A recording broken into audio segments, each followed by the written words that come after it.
আসসালামু আলাইকুম। আজ বলবো দীর্ঘজীবী হওয়ার রহস্য।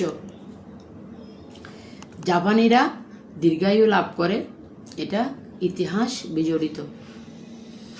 জাপানিরা দীর্ঘায়ু কিভাবে লাভ করে আজ থাকছে সেসব আলোচনা।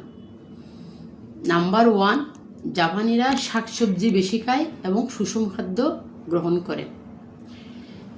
সয়াপণ্য, সামুদ্রিক শৈবাল, মাশরুম, মাছ, শাকসবজি প্রধান খাদ্যরূপে ওরা গ্রহণ করে। লাল মাংস এবং প্রক্রিয়াজাত খাবার বয়স্করা একদমই খায় না। ইকিগাইরা বিশ্বাস করে, জাপানিজ ইকিগাইরা একটি জাতি বিশ্বাস করে জীবনের লক্ষ্য ও সামাজিক যোগাযোগ থাকলে দীর্ঘায়ু লাভ করা যায়। বয়স্ক জাপানিজরা পরিবারের কাজে, সমাজের কাজে, শখের কাজে অংশগ্রহণ করে। শারীরিক কার্যক্রমে ওরা সবসময় সক্রিয় থাকে।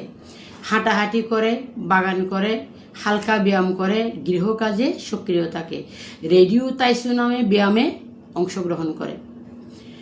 সবসময় নিয়মিত স্বাস্থ্য পরীক্ষা করে এবং দূষণমুক্ত খাবার গ্রহণ করে, পরিষ্কার পরিচ্ছন্ন পরিবেশে থাকে। সবসময় মিনারেলযুক্ত পানি ওরা পান করে। জেনেটিক ও এপিজেনেটিকের সুবিধাও ভোগ করে থাকে জাপানের দীর্ঘায়ু হওয়ার পেছনে। উকিনাওয়ারা ও সেন্টারিয়ান প্রজন্মের গবেষণায় দেখা গেছে ওরা বংশ পরস্পরায় দীর্ঘায়ু লাভ করে। মানসিক দৃষ্টিভঙ্গি ও সংস্কৃতিতেও ওরা সক্রিয় থাকে।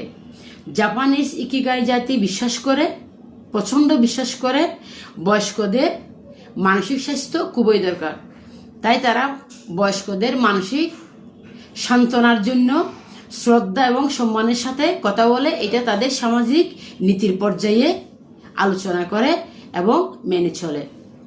বিভিন্ন সাংস্কৃতিক কর্মকাণ্ডেও তারা বয়স্কদের অংশগ্রহণ করে।